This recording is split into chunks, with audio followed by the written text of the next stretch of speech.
What's up, y'all? It's your boy Niner Faithful. How's everybody doing? Hoping everyone is having a legendary day. Just got to hit live on Instagram. Like always, we're live on Instagram. What's cracking, y'all? We're going to go ahead and get guards and centers today. So we're going to start getting into what I think a lot of us hope the Niners will get. And ultimately, what I really think that we're going to hopefully be able to target here in the first round. But before we do all that, of course, we got to pay some bills. Today's episode is sponsored by Power Brand Systems. Need help getting new customers for your business? Let Power Brand Systems help you grow with their powerful tools. Visit powerbrandsystems.com/Niner Faithful Radio for more info. For the Faithful, by the Faithful, off-season sale is happening now. Save 20% on all For the Faithful, by the Faithful season 1 through 3 gear now through June 30th. Go ahead and visit NinerFaithfulRadio.com/shop to save. Follow us on social media at Niner Faithful Radio on Facebook, Instagram, Tumblr, and TikTok, and at Niner Faithful R on X. If you like our content and would like to support the show, consider leaving us a tip in our tip jar at NinerFaithfulRadio.us/tip jar. Join our exclusive membership community where you get exclusive NFR content not available anywhere else. Join our exclusive chat, 20% off of all non-sale For the Faithful, by the Faithful gear, and much more. Visit portal.ninerfaithfulradio.us/login to join.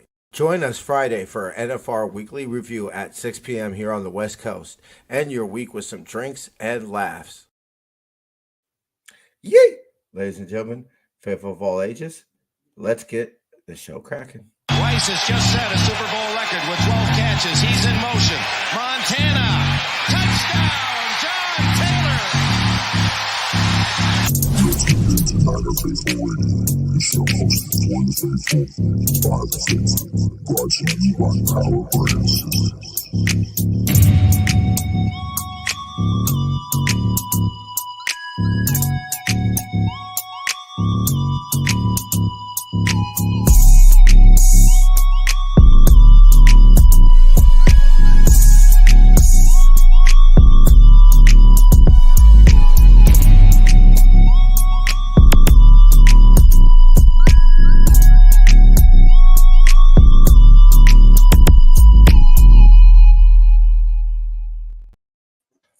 What's cracking, Jason? How you doing, bro?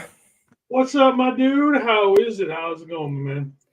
You know, another day, another dollar, as they say. Your boy, man. Give me $1? You must have got a raise. I know, right? For real. Actually, more like negative 32.75, but you know who's counting. No, it was actually crazy. Your boy was about to show up to work tomorrow for no reason, and so I kind of just did a double check at my schedule, and I was like, "Oh, damn." I was like, babe, you start training tomorrow. I don't start training till Thursday. And she was like, oh, good thing we looked. Oh, you guys are both working at the new place? Yeah, she it's just a little temp job. So, you know. Gotcha.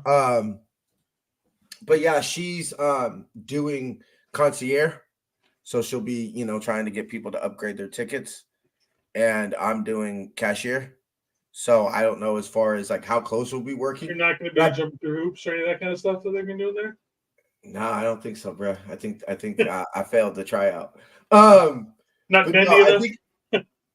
No, but I think I told my girl, I said it seemed pretty cool, babe, because you know we get the convenience of, for the most part, there are probably a couple of shifts we don't, but for the most part, she'll start work when I do, kind of thing, you know. And so we get the benefit of being able to automatically have the easiest commute. We're both commuting to the same place without I have to work with my wife, you know? So there's obviously the benefits of that. Okay, let's say what's cracking to the chat. What's up, media? How you doing? Carcast, good to see you, bruh. All right. So we do have a little bit of Niner news, something that I'm intrigued. I don't know if I'm going to say excited, like touchy-feeliness. Of course, I'm pretty excited about it. Welcome back. Back again. Hey, TP's back. Guess he's back. Danny Gray's gone. but yeah, welcome back, Trent Taylor. Damn, I can't speak today. It's not even like we're saying a Welcome. hard name. I know, right? It's not even like we're saying a hard name. There's gonna be way more harder names that we try to pronounce when we give y'all our players. Yeah. Welcome back, Mr. Trent Taylor.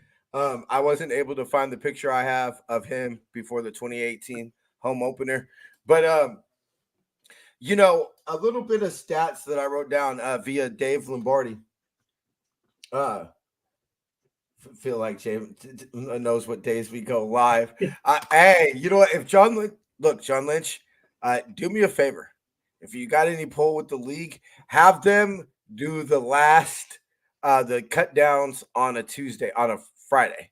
That'd probably be best. I bet because you we might- secretly those guys are probably watching, somebody's watching all the shows that all the content creators put out. I'm putting money on it.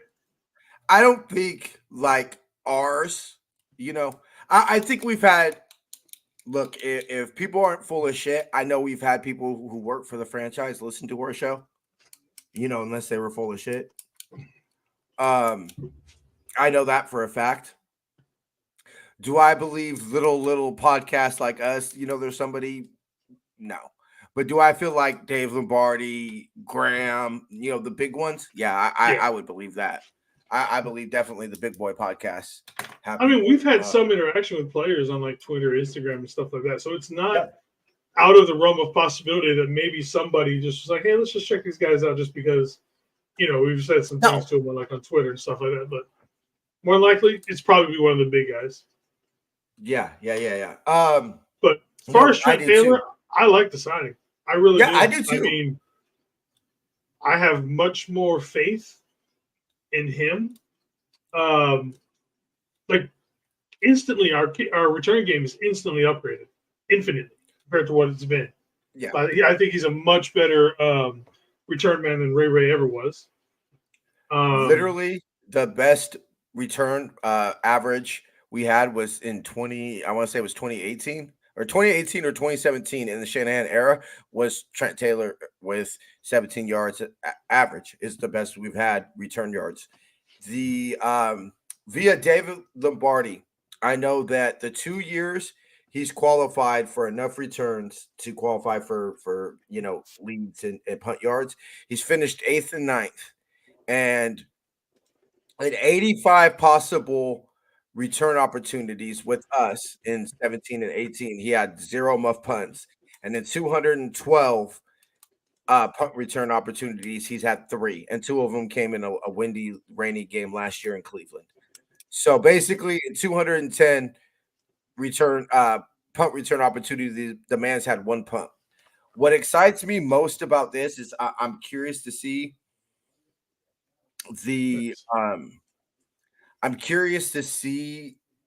like you and I have discussed with the new kickoff rules. We were curious to see how we handle kickoff returns. Number 2, the reason this excites me is, Jason, you and I have said I've said I don't think it cost us the Super Bowl. You and I both agreed that it was the turning point of the Super Bowl. Was what? A muff punt. That was the turning point of the Super Bowl.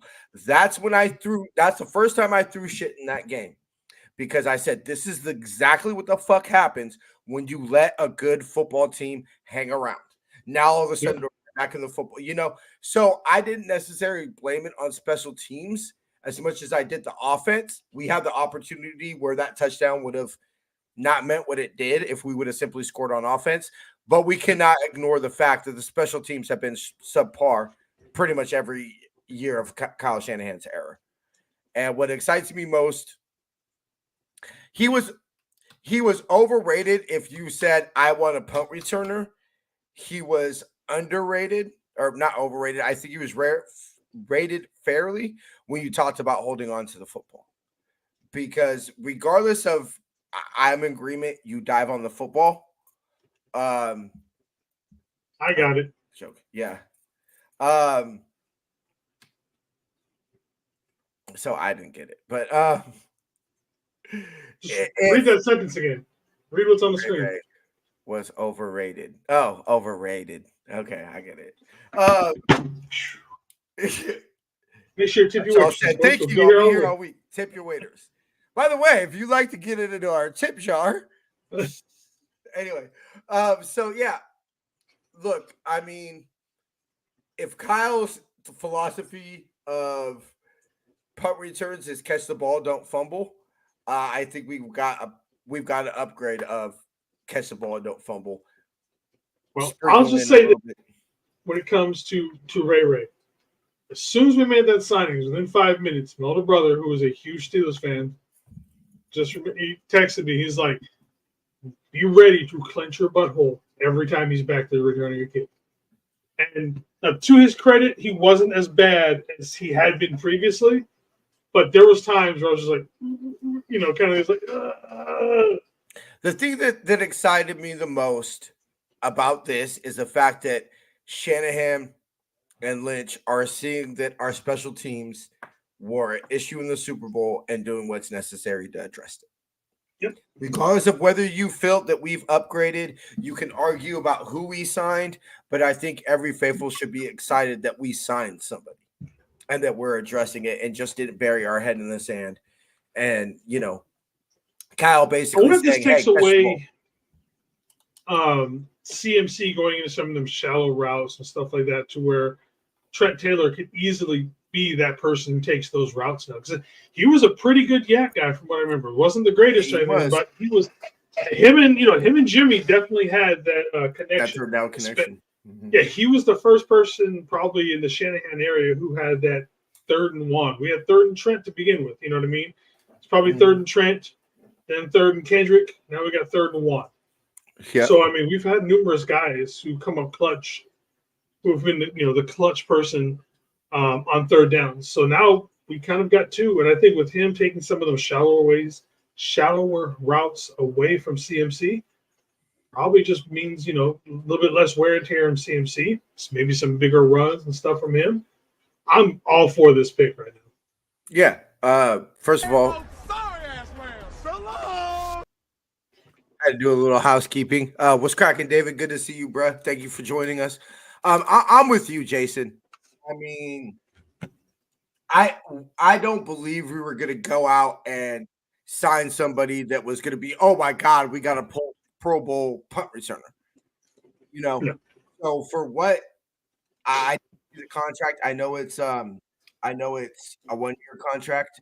So I would assume it was cost efficient.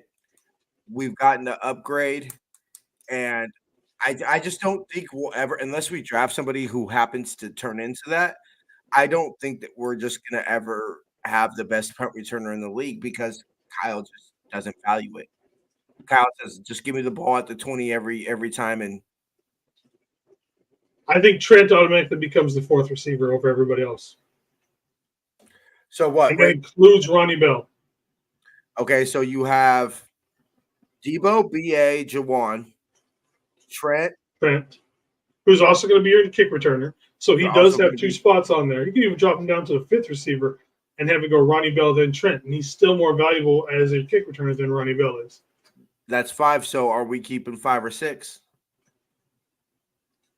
Because now, I will admit, this is the question. Do we keep Ronnie Bell? Like I said, Danny Gray's gone. So I think we can all say goodbye to him and that whole, wasted draft pick or however you want to call it. But we'll see where he is. Right now, I think he's been more productive in a career over Chris Conley. Different style of receiver, obviously, but he has been more productive. And also, I think the fact that we can get Chris Conley to the practice squad, there's going to be some factors. And I think between Chris Conley, Danny Gray, Ronnie Bell, whatever receiver, if we happen to pick a receiver this year, this might very well be hey, let's secure somebody and then let's see how the draft unfolds. So I'm not gonna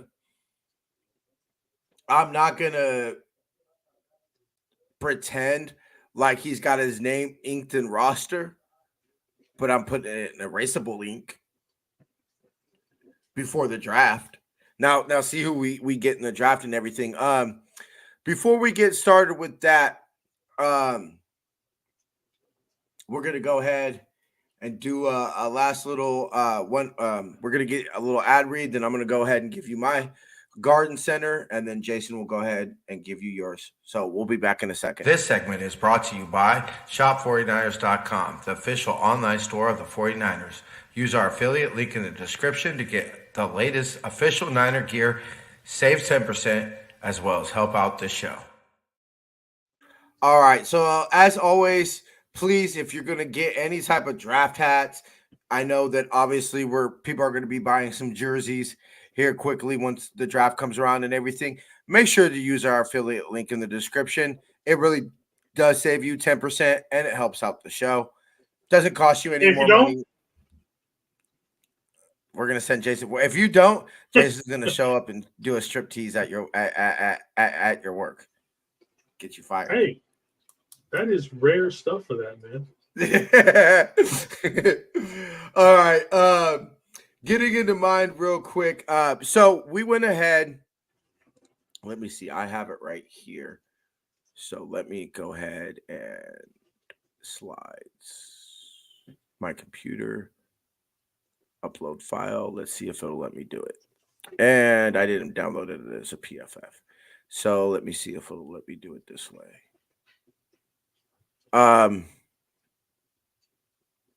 Never mind. It's not going to let me pull it up. Whatever. Stupid. Oh wait. No, it didn't. Okay. So I've been doing a couple little mock drafts and everything like that. My guard or center, I guess I'll go center first. Zach Frazier, 74.5 and a half PFF grade, 12 games, 98.9 pass block efficiency, 0 sacks allowed, 3 hits, 4 hurries, and an 89.2 zone rock blocking grade. I know. Wow. Media. Anyway, so look, do we get Zach Frazier? I think the only way we get Zach Frazier is if we either trade back and whatever tackle, which we'll get to next Tuesday, our tackles are gone, or we trade back into the second and select him in the second. Do you feel that he's an option at 31 if a tackle isn't available? Yes, I believe he's the second best center off the board. Yeah, he's an immediate upgrade over Brendel. Whether or not they would start him, that's another kind of an issue. I don't know, but I do believe that he could be somebody who would be an immediate starter. He could probably even play guard. I think he's played some guard in his career as well. So, yeah, if he's there at 31, I would seriously consider picking him up. I believe he's the kind of person who's going to be a center for a starting center for a team, minimum 5 years.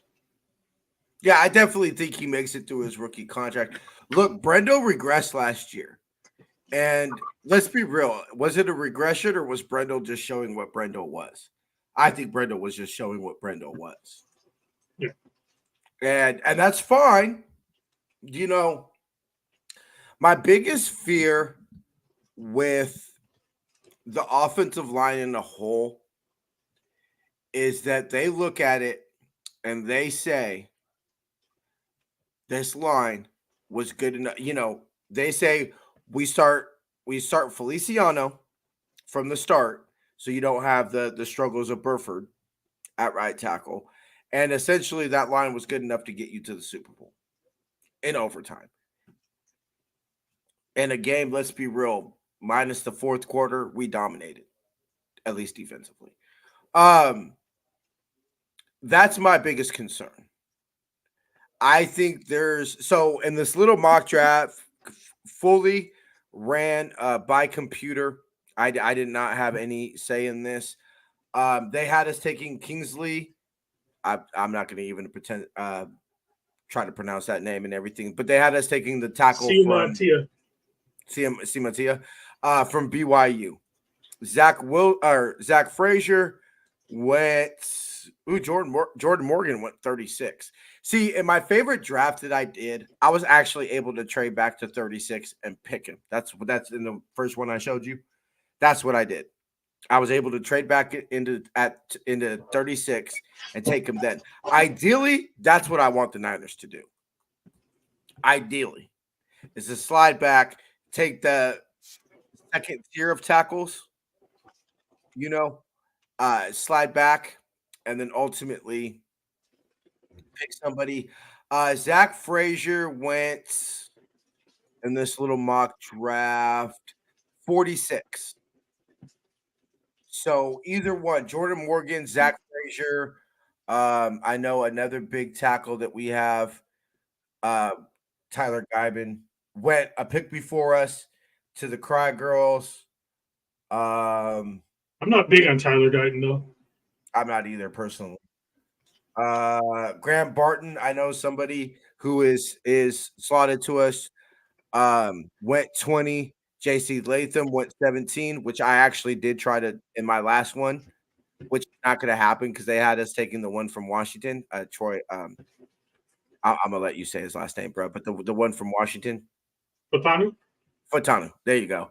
Available at 31. That's not fucking happening. Fatanu is No. at 31. I don't give a fuck what John Lynch wants.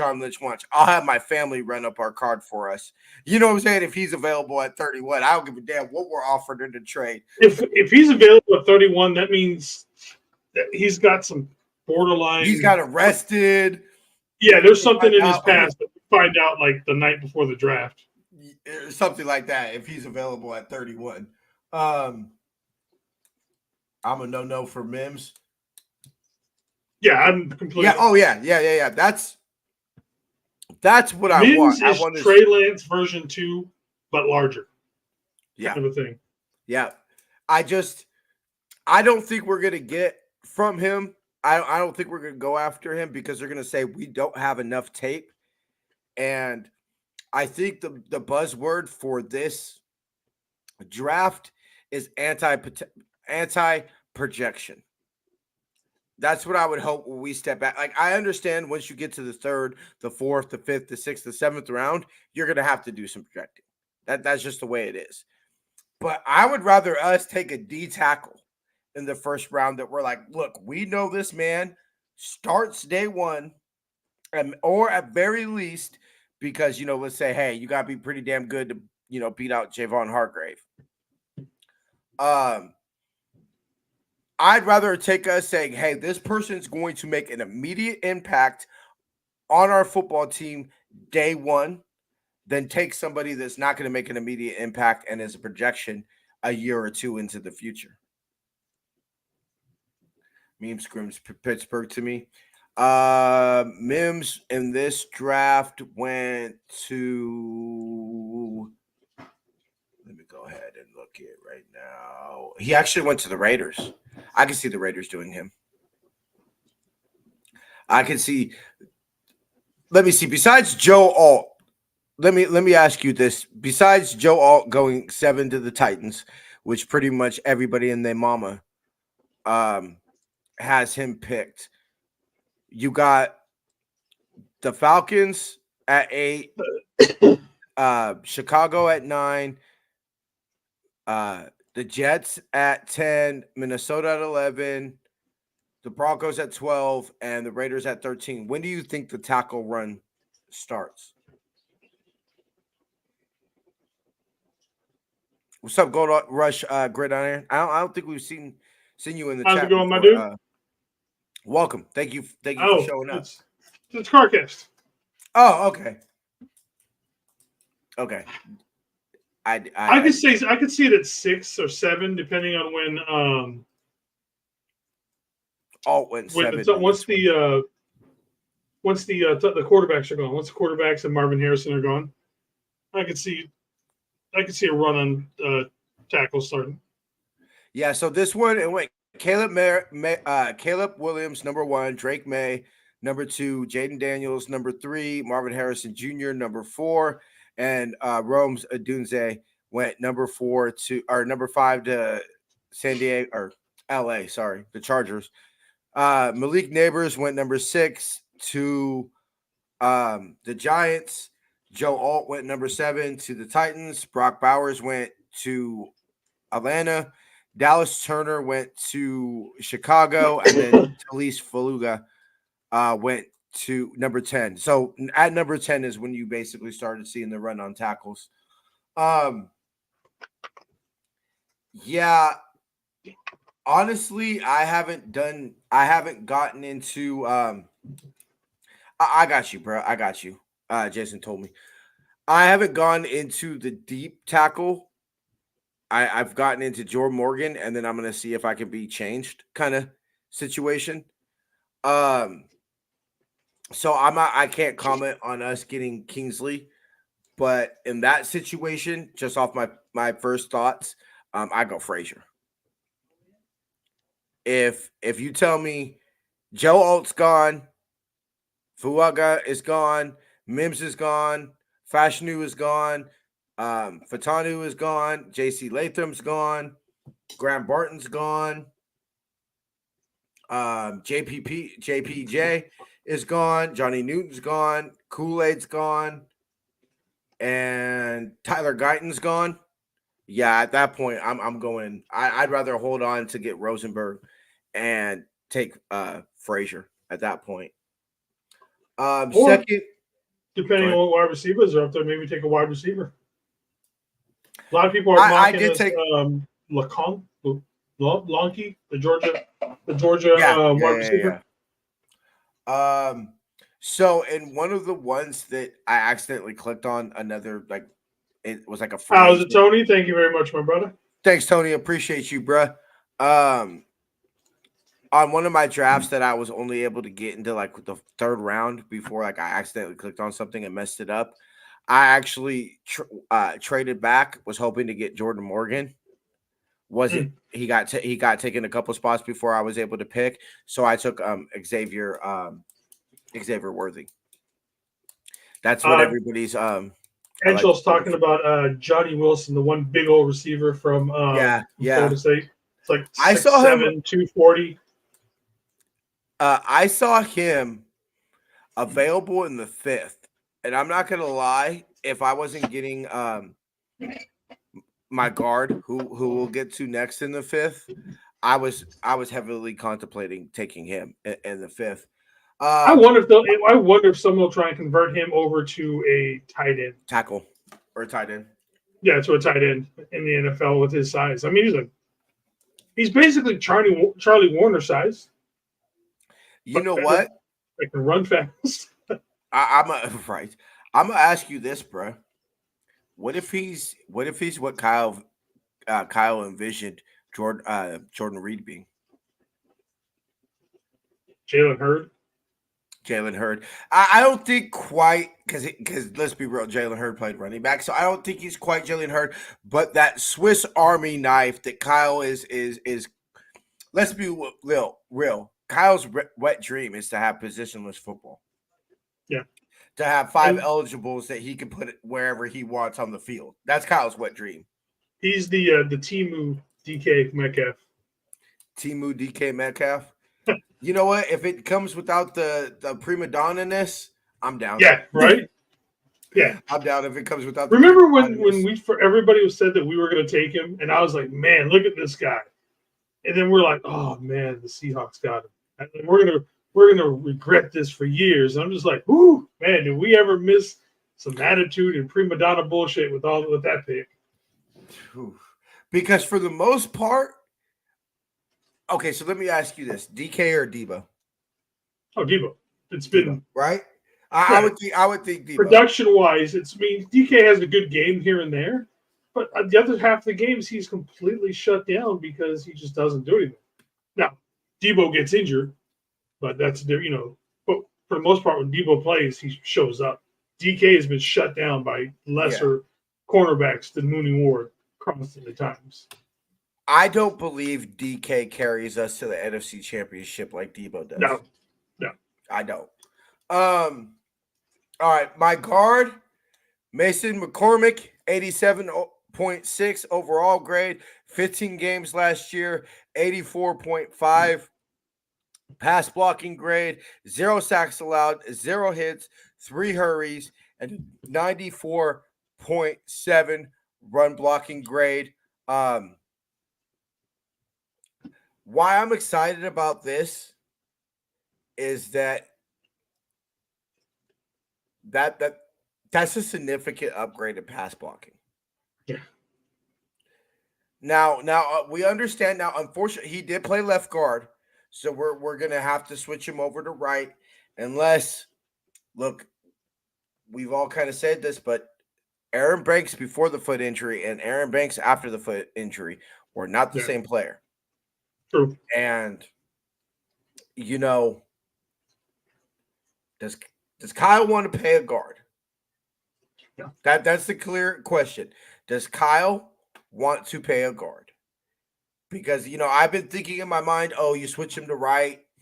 Fine, Feliciano, he's not quite ready to start the year. You put Feliciano in and you slowly work him in, or let's say during the I'm fine with Feliciano, by the way. Just so I'm fine with Feliciano too. This is strictly, what have we said this draft is? You fill up the few holes that we have, immediate starter needs, as far as right tackle, basically being the only immediate starter that you need, and the future. Feliciano has already said this is his last year. Yeah. Burford's going to have to prove it to me.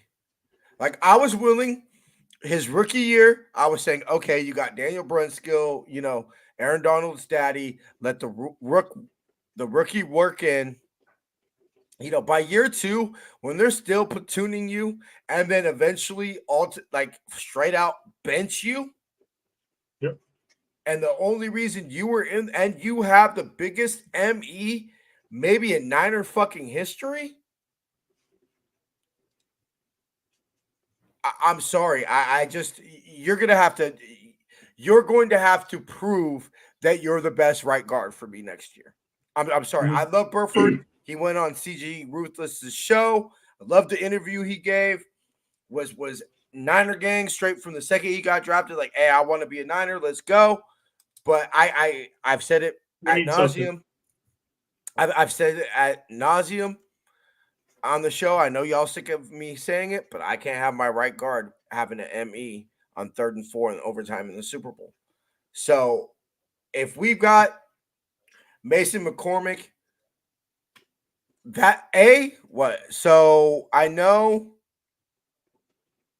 this draft had him going, I believe it was the 3rd. Let me see.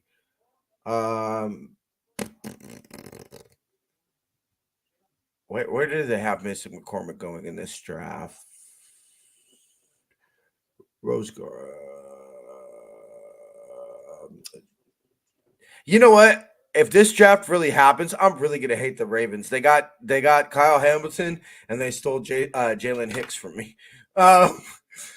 If this draft really happens, I'm really gonna hate the Ravens on their evaluations of safeties, because it seems like they get every safety I freaking want. Okay, so Mason McCormick went 132. So 3 picks before, and this draft we went Luke McCaffrey. So in the 4th round, that's about where you should get your guards, right? Unless they're special, Larry Allen, Guy McIntyre type of guards, you take them in the 4th, 5th, 6th round. So if we can get, I don't know if this is our pick or a traded pick, but if we can get him at 135, I'm doing backflips, bro. I will attempt. If we could get Mason McCormick at 135, I will attempt to do a backflip. I want tape of that live. Hell, just tune into the show. What? That would be Saturday. Tune in to the show. Oh, stick around after the show. I want to figure out. What up, BC? What up, BC? I want to figure out the time for next week. Yeah. All right. Jason, we're going to go ahead and run this last ad. Jason will get into his, and then we'll probably get up out of here. This segment is brought to you by SeatGiant.com. Use the promo code NinerFaithfulRadio at SeatGiant.com to save on all your theater, concert, and sporting event tickets, as well as help out this show. Quick, my bad. Just to say, PFF's big board has McCormick rated at 95, so that would be basically 94, our third rounder. And Frazier is rated at on PFF's big board at 33. So basically, it's first round for Frazier or nothing, and then McCormick might have to be third round. But all right, Jason. All right, so with the two guys I'm going for, I definitely have a big boy type. I like there's a type of guy I like. You can quote that all you want. I don't give a damn. So for the first one, I know me and Angelo have talked about this guy, and I know you've probably heard me talk about him. But we have a Tanner Bortolini. The Bortolini. The name doesn't get any more Italian than that. He is not. He is going to be DeBardlo. Of course. DeBardlo. Yeah, but Bortolini sounds a lot more Italian than DeBardlo. Like DeBardlo sounds Italian, bro. Anyway, Angelo's going, of course. So actually, I think he's a lot better center than what people think he actually is. I think he's going to go higher than what he's actually ranked at. With this guy, he's not the strongest, he's not the quickest or anything like that, overall. But what he does is he moves really well from one block to the next. In fact, he broke the record for Jason Kelsey for linemen for the three cone drill. So you know how that is, moving between that three cone. It's just bam, bam, bam. You've got to be quick to hit those spots in that three cone drill. He is now the record holder for the three cone drill.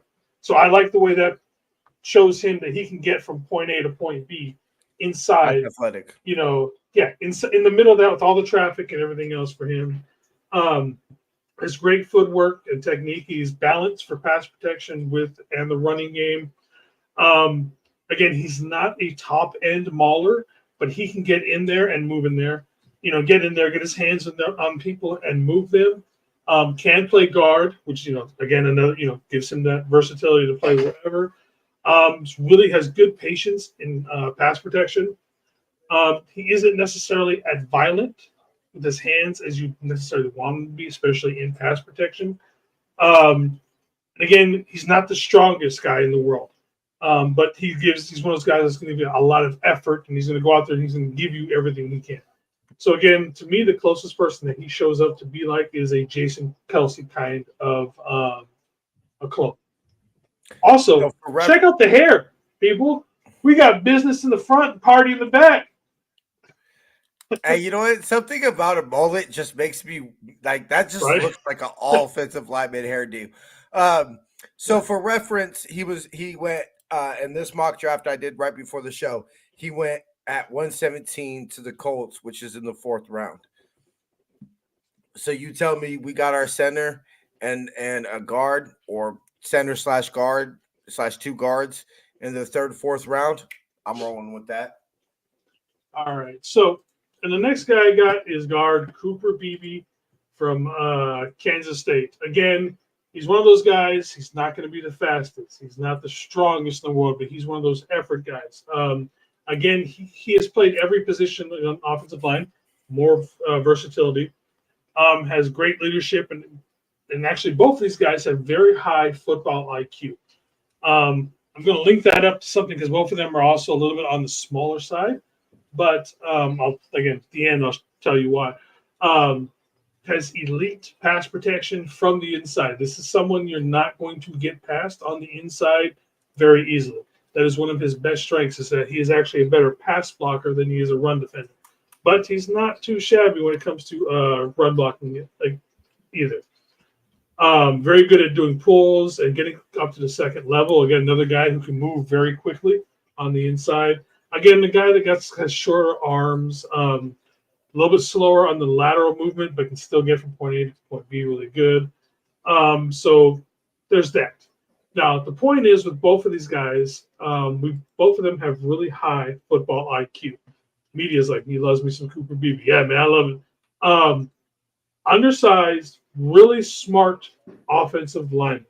Who does that remind you of? What offense related to this one was a loaded offensive lineman with undersized guys who, weren't the smartest, weren't the fastest, weren't the strongest, but damn it, they were smart and they could move people. Who? Remember those 2 years the Broncos went back to back? Again, all across the board, that Broncos offensive line, they had TD in the back, and they moved people left and right. The guy was running for like 2,000 yards a season. Basically carried them to 2 Super Bowl wins with those. So, like I said, TD, yeah. So across the board, all those guys, again, they're very high intellect when it comes to actually playing the game versus being, a freak of nature. So for reference, Mahogany is definitely somebody that fits that mold as well, David.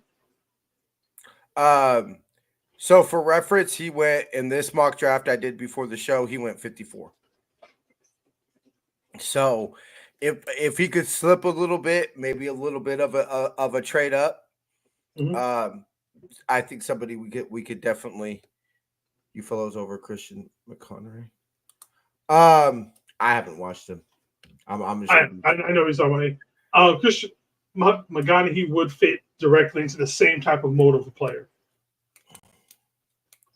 So this is gonna be something that is gonna be fun to keep our eyes on. Just for reference, I want to give y'all. So they had us take Kingsley in the first round. Second round was Leonard Taylor the third. Third round they had us take Rando Green, corner from Florida State. Florida State. Yep. Let me see, because I know they had us trade a couple times in this draft. Fourth round they had us take Luke McCaffrey. Fifth round, Zach Zinger. They actually had to take a guard and then a tackle back to back. And Matt Goncalves, a tackle from Pittsburgh. Yeah, I've seen him block to us in late rounds. Sixth round, Kristen Boyd, tackle from Northern Iowa. And Santo, you heard of this one? That's the tackle from Utah. I know what you're talking about. I can't remember the guard from Utah. It's Satoa, and I don't remember exactly what his name is, but his last name, but his first name is Satoa. Okay, and then Kingsley, I don't even know this one. A center from Florida, which I should know since he's a Gator. So they went very clearly late round offensive line. Kingsley went top 49 visit with the Niners. Yep. I think he's an option at 31. Yeah, depending on how things fall, he's definitely an option. I know Ryan Hensley is very high on Kingsley. Tortellini sounds like pasta. All right, so I think as we go here, if I put a percentage on it, board falls the right way because we'll obviously admit what we do in the first round depends on how the board falls. And let's be real, the first round is key because I think that sets up the rest of our draft. Yeah. Because if we get the tackle in the first round, all of a sudden we're not chasing a tackle for the rest of the draft. Versus if we're not able to get a tackle in the first round, I think essentially we're trying to chase a tackle the rest of the draft. Chances that we actually stick at 31 and are able to take a tackle. 50-50. It's 50-50 from what I see. I'm going to go 6. I don't think we stay there. I still think we jump up. We have too many picks. Somebody's going to want to trade down or give up picks or something like that. I still see it. And this – see, I'm going to say 60-40, but what to me the higher likely likelihood to happen is just according to this mock draft, which is all the research we have. Every time I did a mock draft I did the Pro Football Network and I did PFF today. Every time I did a mock draft, I was offered a trade for 31. Yeah. I didn't take a lot of them because a lot of them were like, get the fuck out of here. I'm not going back. I'm not waiting another 20 picks to make my first pick, bro. Get the hell out of here. Yeah, if we move back, it's 10 or less. Yeah, I was like, get the fuck out of here. You want me to trade into the 50s? Suck my dick. I'm not trading into the 50s, bro. You better holler at me at the 30s, maybe the 40s, depending on who's available at 31. Yeah. Maybe the 40s. I'm not trading into the 50s. So I had to reject a lot of the trades that were offered to me just because they were out of the range I was willing to go. But there was action every time at 31. So, of course, depending on how the board falls, I think we're going to get a lot of action at 31. I think no matter if we want to trade or not, every year 31's is that spot to where, you got that team that last second that wants to get in and get that one more player before someone, at the beginning of the second. So it's a kind of a good spot to be in. For one thing, that means your team did pretty well the year before, kind of a thing. But then there's always people who are going to want to trade into that spot to try and get somebody before the second round snake starts coming. They're at 42 and their player is going to go at 37 type of situation. Exactly. I think that to me is our ideal scenario. Is my ideal scenario, and this is less likely, but that if we could get a trade for 31 and then use that to move up. Because ideally, I would like to keep 63. If you told me, hey T, if you sacrifice picking once in the first round, but you get your tackle, like my situation where I explained I got Jordan Morgan at 36, and you get to keep, you get 36 and 63. I'd rather have 36 and 63. Depending on who's there, 36 and 63 than 31 and 63. Because what do we gain? Do we gain an extra third rounder? Do we gain an extra? And if we can make these moves, ideally, let's say we make the trade while the draft's at pick 20, and we could trade into 25. We could trade into 22. With the extra second round and a third rounder comp pick or some shit. I'm all Gucci for that, baby. But if we're going to stick at 31, if we can slide down a couple spots, get some extra draft capital, especially recoup some draft capital for next year, I'm all for that. That's actually my ideal scenario. I'd rather tip our cap, say fuck it, another year where we did a first round show for no reason, but at least we had something to talk about. We got all prettied up and nowhere to go. It was all prettied up, nowhere to go. But at least we're going to be able to have a Niner trade to talk about. Like, okay, hey, we traded at 30, versus we're just sitting here jacking off, hoping we trade into the first round. All right, Jason. Final thoughts here. Man, we are under almost 10 days at this point to go. I can't wait. We got one more draft to do on Friday. Also, for me and CarCast, me and him were talking, we are going to do a show Friday before ours. Penciled in for about 4 o'clock. So me and him, we're going to be doing that. So make sure everybody check out CarCast, or as he's known now, the Gold Rush Gridiron. Gold Rush Gridiron, baby. Woo! And then, of course, me and Media are going to be giving our final full drafts for everything come Monday on our show for the 49er Media Captain Show. We're going to do that with full, like he's going to do his way. I'm going to do mine, my way, what we would do, all that kind of a stuff. So, tune into that. And then we got our show next Tuesday, and then it's draft time, man. Yeah, we're Tuesday, we're going to go over tackles. And then Friday's Wednesday, defensive tackles. Or edges. Sorry. Which is something that I think it's D tackle more likely than edge. I'd agree. Yeah, I think it's a little bit deeper. Yeah, I would say D tackle is more of a need, than edge. But I'm excited to get into some edges because there's some people that I've been curious to really giving a. That's actually what I was doing. I was watching the. Have you ever heard of NFL Stock Exchange podcast? Mm-hmm. I was watching them before I came on the show. That's what I was doing. I was watching their edge ranking episode. So I'm looking really forward to that. Tuesday we'll do tackles. Wednesday is a big rest and recover day for us, bro. And then we got 3 days of madness coming up. We got So work first round, second and third, and then a long day for Saturday. Yeah. Oh yeah, we're gonna talk after the show. Yeah. All right, bro. We'll go ahead and we'll see you Friday, bro. Indeed. Bye. If it's all right, to lover. One love, chat. Yeah. All right, y'all. We're gonna go ahead and get up out of here. Thank y'all so much for tuning in. We shall see y'all Friday, 6 p.m. here on the West Coast. Till then, faith, love, and happiness. Go Niners. Rice has just set a Super Bowl record with 12 catches. He's in motion. Montana.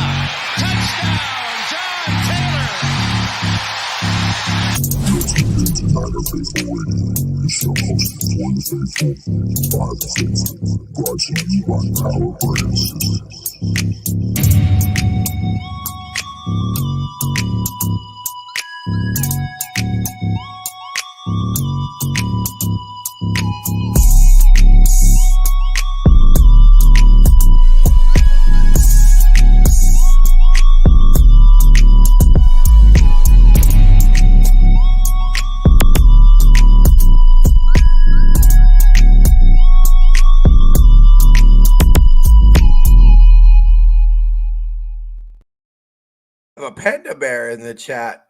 Whew. All right, y'all. See ya.